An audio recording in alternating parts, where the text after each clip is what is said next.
केस करा, तुम्ही एका फ्लॅटमध्ये राहता आणि तुमची 8 वर्षाची मुलगी ती आपल्या रूममध्ये एकटीच कुणाशी सांगते तरी बडबड करते, हसते काय, खेळते काय, आणि तुम्ही जाऊन बघताय तर तिथं कोणीच नाही, तर तुम्हाला कसं वाटेल? मित्रांनो, अशीच एक घटना पुण्यामध्ये घडली होती.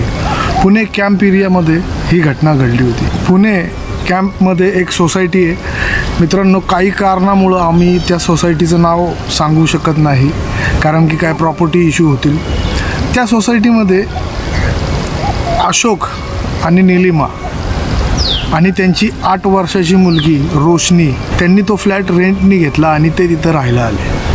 मित्रांनो, यांची जी मुलगी होती रोशनी, ही अतिशय खेळकर, अतिशय मस्तीखोर अशा टाईपची होती.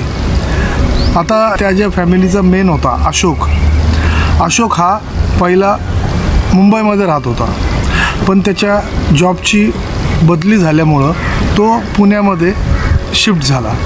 आता ह्यांनी जी सोसायटीमध्ये त्यांनी तो फ्लॅट घेतला होता तो अतिशय सुंदर होता. खाली गार्डन स्पेस होता, मुलांना खेळण्यासाठी भरपूर काय असे स्विमिंग पूल, भरपूर काही गोष्टी होत्या. आता अशोकला आणि त्याच्या बायकोला हे घर तर खूप आवडलं, हा फ्लॅट तर खूप आवडला.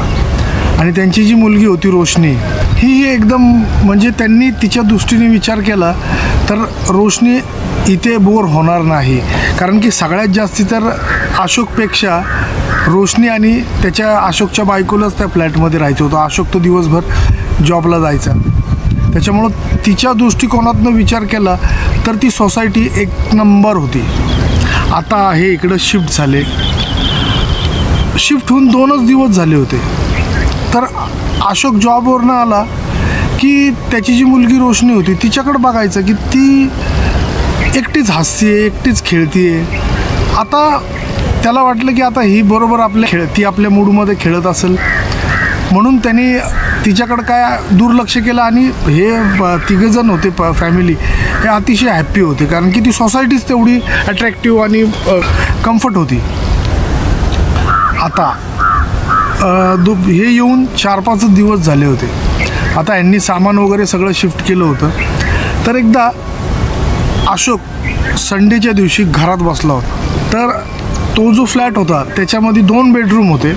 एका बेडरूममध्ये रोशनी होती आणि एका बेडरूममध्ये अशोक बसला होता. काही त्याचं ऑफिसचं लॅपटॉपवर काम करत होता आणि अशोकची जी बायको होती ही किचनमध्ये काम करत होती. तर आता अशोकला अचानकच रोशनीचा कुणाशी तरी बोलण्याचा आवाज येत होता.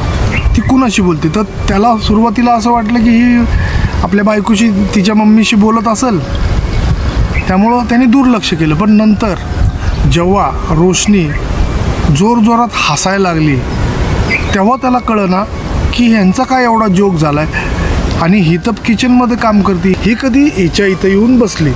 त्यामुळं अशोकनी आपल्या बेडरूममधनं बाहेर निघाला आणि त्या बेडरूममध्ये जाऊन बघितलं तर रोशनी ना एकटीच सोफ्यावर बसून बोलत होती कोणाशी. आता अशोक जरा शॉक झाला. तो रोशनीला म्हणाला, काय बाळा, तू कुणाशी बोलतीये? कोण आहे? एकटीच मागास बसून तू बोलतीये, हसतीये. आता जी रोशनी होती ती एकदम शांत झाली आणि नुसती अशोककडं बघत राहिली. अशोकनी पुन्हा तिला विचारलं, काय झालं, तू गप्प काय आहे? कोणाशी बोलत होती? आता रोशनीने अशोकच्या मागं भिंतीकडं पाहिलं. ते बघून अशोकनेही मागं पाहिलं, बघतोय तो कोणच नाही. आता अशोकने रोशनीला पुन्हा विचारलं, अगं इथं तर भिंत आहे, कोण आहे? आता रोशनी नुसती हसली आणि त्या रूममधून पळून गेली बाहेर. आता अशोकला हे जरा एकदम विचित्र वाटलं. अशोकने त्या गोष्टीवर थोडा विचार चालूच होता त्याच्या डोक्यामध्ये की असं का केलं असेल हिने. ते चाललंच होतं. त्याच्या दुसऱ्या दिवशी अशोक जॉबवर होता आणि त्याची जी बायको होती ती आणि रोशनी घरी होती. तर त्याच्या बायकोनी अशोकला फोन केला. अशोकने फोन उचलला आणि त्याची बायको त्याला सांगायला लागली की अशोक, अरे आज आहे ना दुपारी रोशनी तिच्या रूममध्ये कोणाशी तरी बोलत होती रे, आणि मी गेले ना तर कोणच नव्हतं तिथं, पण ती हसत होती. मग मी तिला विचारलं, तू कोणाशी बोलते? तर ती काहीच न बोलता भिंतीकडे बघत होती, आणि मी भिंतीकडे पाहिलं तर कोणच नव्हतं. अशोकची बायको म्हणाली, मला थोडं जरा विचित्र वाटतंय. आता अशोकनेही त्याच्याबरोबर घडलेला इन्सिडन्स तिला सांगितला. आता ह्या दोघांनी विचार केला की आपल्या दोघांबरोबरही तसंच घडलं आहे, नक्की काय प्रकार असेल. आता शिकलेली लोक हे एवढे सिरियसली घेत नाही अशा गोष्टी. त्यांनी म्हटलं ठीक आहे, चल जाऊ दे, झालं असेल, बोलत असेल कोणाशी, त्यांनी इग्नोर केलं. आता असं व्हायचं, रोशनी आहे ना तिच्या मम्मीबरोबर संध्याकाळच्या वेळी त्यांच्या जी सोसायटी होती तिथं गार्डन वगैरे, लहान मुलांना खेळायला काही गोष्टी होत्या, तिला जर तिथं तिच्या मम्मीने, रोशनीच्या मम्मीने नेलं ना की ती नर्वस असायची, उदास असायची, काय खेळायची नाही, काय नाही, गप्प राहायची. ते बघून रोशनीच्या मम्मीने अशोकला सांगितलं की हिला मी जेव्हा पण खाली नेते ना ही शांत शांत असते, कोणाशी खेळत नाही, बाकीची मुलं खेळतात, किती मुलांना सांगितलं हिच्याबरोबर खेळा पण हीच खेळत नाही. हे ऐकून अशोकला थोडं विचित्र वाटलं, पण त्यांनी विचार केला की हे बघ, आपण जिथं पहिले राहत होतो ना मुंबईमध्ये, तिथले हिचे फ्रेंड्स भरपूर होते, आणि ती काय 8 वर्षाचीच आहे, तिला त्यांची आठवण येत असेल म्हणून खेळत नसेल.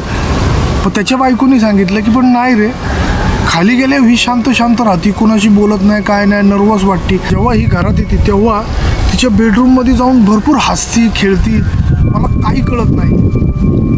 आता अशोकलाही हे जरा थोडंसं विचित्र वाटलं. आता एक दिवस अशोकने ठरवलं की आता आपण, आज मला सुट्टी आहे, आज आपण कुठंतरी पिकनिकला जाऊया. त्याने आपल्या बायकोला सांगितलं, तू रोशनीला तयार कर, आपण पिकनिकला जाऊया. आता अशोक तयार वगैरे झाला, त्याच्या बायकोनी रोशनीला तयार केलं. आता अशोक तिच्याकडे गेला आणि बोलला, चला आता आपल्याला फिरायला जायचं आहे, मस्त पिकनिक करूया, एन्जॉय करूया, चला झालं ना तुमचं, निघूया आपण. आता रोशनी त्याला बोलली, पप्पा असं कसं, या घरात तर आपण चौघं राहतो ना, मग तिघंच कसं जायचं? आता हे ऐकून अशोक शॉकच झाला, म्हणाला कोण चौघं आहेत, आपण तिघंच आहे ना, तू, मम्मी, मी, आणि अजून कोण राहतं? नाही बोले, अजून एक जण आहे, मग तुम्ही त्याला पण घेऊन चला ना. आता अशोकला वाटलं ही लहान मुलगी काहीतरी भावलीबद्दल बोलत असेल, तिच्या खेळण्याबद्दल बोलत असेल, म्हणून अशोकने इग्नोर केलं.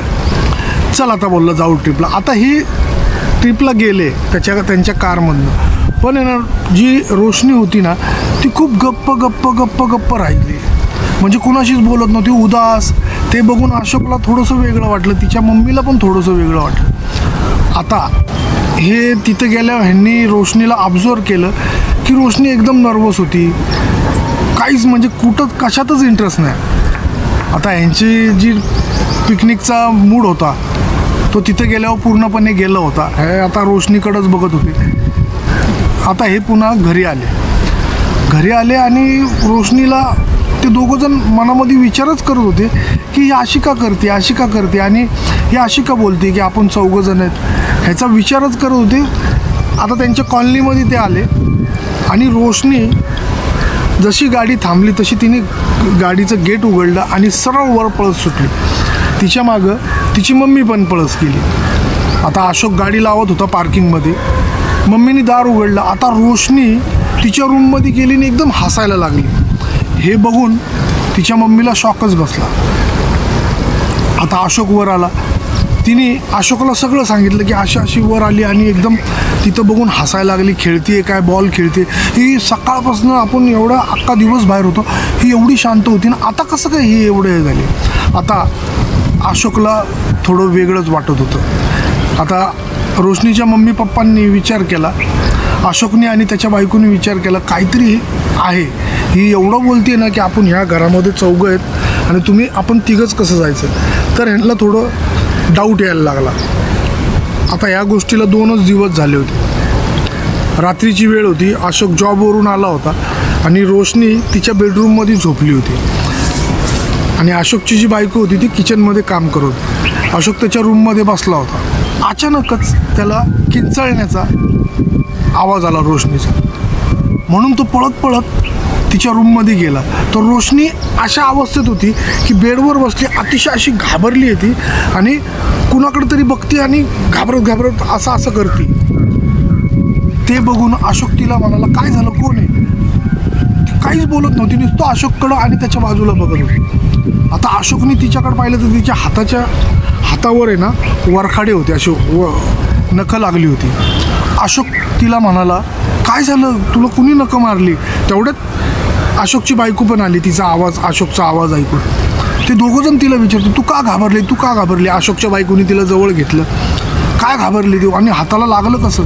तर आता रोशनी आहे ना ज्या दिशेला बघत होती, ज्या भिंतीकडं, तिथं ह्या दोघांचं लक्ष गेलं. बघतात तर काय, तिथं एक काळी आकृती, सावली, आणि तिचे फक्त डोळे असे चमकतात. ती रोशनीकडं अशी रागात बघत होती. ते बघून अशोकला आता गॅरंटी झाली की ही का बोलत होती आपल्याला की आपण इथं चौघं राहतो. आता अशोकने रोशनीला उचललं आणि ते नवरा बायको तिला घेऊन बाहेर आले आणि त्या दाराला कडी लावली. आता ह्यांना काही कळत नव्हतं काय करावं. आता रोशनीची जी मम्मी होती ती अशोकला म्हणाली की बघ, इथं काहीतरी वेगळा प्रकारे, मी तुला बोलले होते की ही अशी बोलतीमध्ये दिसतं हिला काहीतरी, पण तू ऐकलं नाही. आता काय करायचं? अशोक म्हणाला की ठीक आहे, बघूया आपण. आता आपण इथं शिफ्ट झालो आहे, एवढ्या लवकर तर दुसरीकडे जाता येणार नाही, दुसरं घर भेटणार नाही. त्यामुळं तू जरा कंट्रोल कर, थोडा धीर धर, काहीतरी करूया आपण. आता रोशनीची मम्मी अशोकला म्हणाली, काय नाही, तू एक काम कर, एखादा पंडित वगैरे कोणतरी बोलव आणि ह्या घरातनं निघायचं बघू, कारण की माझ्या मुलीवर काहीतरी झालेलं आहे. अशोक म्हणाला, मला असं वाटायचं की आपल्या मुलीमध्ये थोडासा काहीतरी प्रॉब्लेम आहे, पण नाही, हा प्रॉब्लेम मुलीमध्ये नाही आहे, ह्या घरात आहे. आता ह्या दोघांनी ठरवलं की कुठल्या तरी एखादा मांत्रिक म्हणा, एखादा भटजी म्हणा, त्याला बोलवायचं आणि या घराची शांती करायची, कारण की यांना दुसरा ऑप्शनच नव्हता की दुसरीकडे जाऊन राहणं, लगेच घर मिळणं, कारण की त्यांना तिथं मिनिमम 8-15 दिवस तर काढायचे होते. आता अशोकनी त्याच्या मित्राला फोन केला, ज्याचा अशोकचा एक नवीनच मित्र झाला होता पुण्यामध्ये कामामधला, तो अशोकच्या भरपूर जवळ आला होता. त्याने अशोकनी त्याला फोन केला, तो त्याला सगळं असं घडलेलं सांगितलं. आता तो म्हणाला, अशोक एवढं जर असेल ना तर माझा एक फ्लॅट आहे, तो मोकळाच पडला आहे, तू तिथं शिफ्ट हो आणि तिथून निघ. आता अशोकनी त्याला अर्धवट माहिती दिली होती. हे बोलल्यानंतर अशोक त्याला म्हणाला, हे बघ, तुला हाय ते खरं सांगतो, जेव्हा माझ्या मुलीला अशी नखं मारली होती त्यावेळेस आम्ही त्या जी आकृती होती तिला पाहिलं, जो शॅडो होता, तो शॅडो आमच्या डोळ्यासमोर माझ्या मुलीच्या अंगात गेला आणि माझ्या मुलीचा आवाज पूर्ण माणसाचा झाला होता, पुरुषाचा झाला. आणि त्या आवाजामध्ये ती आम्हाला बोलली की मी हिला आणि तुमच्या दोघांना इथून जाऊन देणार नाही, तुम्ही कितीही प्रयत्न करा, पण मी ह्या मुलीला सोडणार नाही ना, तुम्हाला पण इथनं जाऊन देणार. हे ऐकून त्याचा मित्र पूर्णपणे शॉकच झाला. आता तो अशोकला म्हणाला, एक माणूस आहे, त्याला ह्या गोष्टी भरपूर कळतात आणि तो भरपूर जणांना त्यांनी मदतही केलेली, त्यांना आपण भेटू. आता अशोक आणि त्याचा मित्र दुसऱ्या दिवशी त्या माणसाकडे गेले, त्याला भेटले. आता तो माणूस आला, त्यांनी घर चेक केलं. तो माणूस अशोकला डायरेक्ट म्हणाला की ह्या घरामध्ये खूप विचित्र शक्ती आहे आणि ती तुम्हाला जाऊन देणार नाही. एक इलाज आहे, पण तुम्हाला लगेच हे घर सोडलं पाहिजे. ते झाल्या अशोक तयार झाला. आता अशोकनी आणि त्याच्या बायकोनी पूर्ण सामान वगैरे सगळं पूर्ण पॅक केलं होतं, पण ती जी शक्ती होती ना ती त्यांना अडथळे आणत होती ते रूम सोडायला. आणि त्याची मुलगी, अशोकची मुलगी जी रोशनी होती, ती खूप आजारी पडली होती. आता तो माणूस आला, त्यांनी जे काय विधी वगैरे करतात तो केला, त्याच्यात पण भरपूर अडचणी येत होत्या. आता त्यांनी ही रूम, हे कसे बसे निघाले त्या रूममधनं, आणि त्यांनी अशोकला सांगितलं ह्या रूमला लॉक कर. अशोकने लॉक केलं आणि त्या माणसाने त्याच्यावर काय तावीज वगैरे, नाडे धागे, काय देवाचा प्रकार असतो तो, जे देवाचं करतात की वाईट शक्ती बाहेर न्यावं ते केलं. अशोक आणि त्याची फॅमिली तिथनं निघाली. आता ह्या घटनेला 1 वर्ष झाले होते. अशोक आणि आता रोशनीही बरी झाली होती. अशोक त्याची बायको आता पुण्यामध्ये दुसऱ्या ठिकाणी राहत होते, हॅपी होते. पण एक दिवशी अशोकला असं कळलं की आपली जी मुलगी बोलत होती ना की मी आपण 4 जण आहेत, मला इथनं निघायचं, आणि ती जी काळी आकृती होती, जो शॅडो होता, तो कोण होता त्याला ते कळलं. ती स्टोरी अशी होती की त्याच रूममध्ये भरपूर वर्षापूर्वी अशोकची जशी फॅमिली आहे, नवरा बायकून मुलगी, तशीच एक दुसरी फॅमिली राहत होती. 2 जण नवरा बायको होते, त्यांची एक 5 वर्षाची मुलगी होती. पण त्याच्या बायकोचं आणि त्याचं असं काय पटत नव्हतं कधी. आणि ती मुलगी जी होती ना, ते दोघांचं ते रोज बघायची भांडणं वगैरे. आता एक दिवस असं झालं की त्याची बायको जी होती ना, त्या मुलीला घेऊन न बोलताच घर सोडून गेली.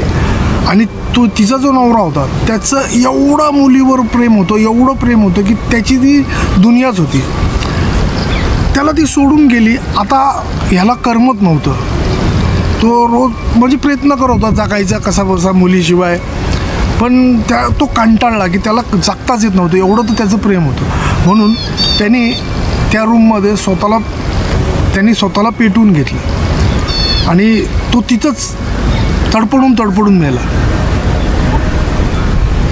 त्याच जो मेला होता त्याचाच आत्मा तिथं आहे. मित्रांनो, काही दिवसानंतर, आता अशोकला तर हे कळलं होतं, पण काही दिवसानंतर मुलं बिलं खेळत होती, त्यांच्या मस्करीमध्ये ते जे कडी होती, त्याचे जे तावीज वगैरे बांधले होते ते सगळे निघले. ती रूम उघडली आणि आजची कंडिशन अशी आहे की त्या सोसायटीच्या आत कोण जात नाही. अशोक ज्या 2nd फ्लोअरला राहायचा तो पूर्ण मजला खाली आहे आणि लोक त्या सोसायटीचं नाव पण घेत नाही. आम्हालाही नाव माहिती आहे, पण आम्ही काही प्रॉपर्टी इश्यूमुळं नाव घेणार नाही. पण तिथं आजही जायला लोक घाबरतात. जे खाली राहतात ते वर जात नाही आणि जे वरचे आहेत ते सगळे सोडून गेले. संध्याकाळी 7च्या पुढं कोण बाहेर निघत नाही. मित्रांनो, अशाच haunted, mysterious, horror, real ghost story ऐकण्यासाठी तुम्ही आमच्या चॅनलला नक्कीच सबस्क्राईब करा. धन्यवाद.